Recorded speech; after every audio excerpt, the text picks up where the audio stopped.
वर्ष 1876 में दक्षिण भारत में मद्रास प्रेसिडेंसी में सूखे के कारण भयानक अकाल पड़ा, जिसमें लगभग 10 लाख लोगों की मृत्यु हो गई थी। तो वहीं दूसरी तरफ पश्चिमी घाट के पश्चिम में त्रावणकोर रियासत में बाढ़ से जनजीवन अस्त व्यस्त था।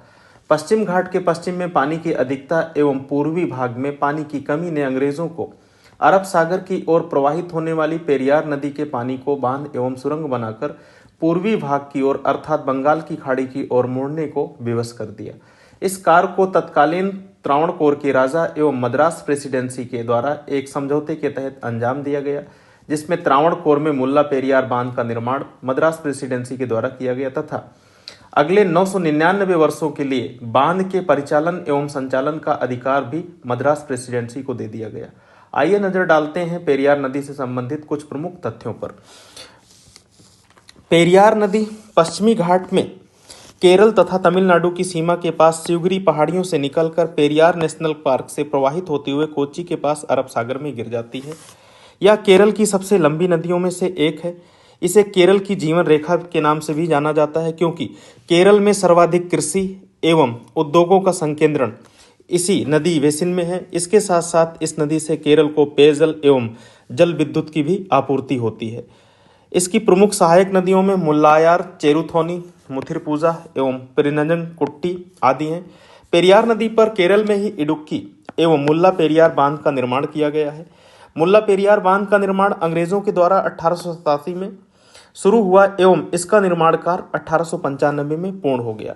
इस बांध को केरल के इडुक्की जिले में काडमम या इलायची पहाड़ियों के पास लगभग 880 मीटर की ऊंचाई पर बनाया गया है। इस बांध की लंबाई लगभग 365.85 मीटर एवं ऊंचाई लगभग 53.66 मीटर है। यह बांध केरल में तो स्थित है, लेकिन पुराने समझौते के अनुसार इस बांध का स्वामित्व, संचालन एवं रखरखाव तमिलनाडु के पास है। पश्चिमी घाट में एक जल सुरंग के माध्यम से मुल्ला पेरियार बांध का पानी वैगई नदी को मिलता है, जिससे तमिलनाडु के पश्चिमी घाट के वृष्टि छाया प्रदेश में स्थित थेनी, डिंडिगल, मदुरई, शिवगंगा तथा रामनाथपुरम आदि जिलों को जल की प्राप्ति होती है।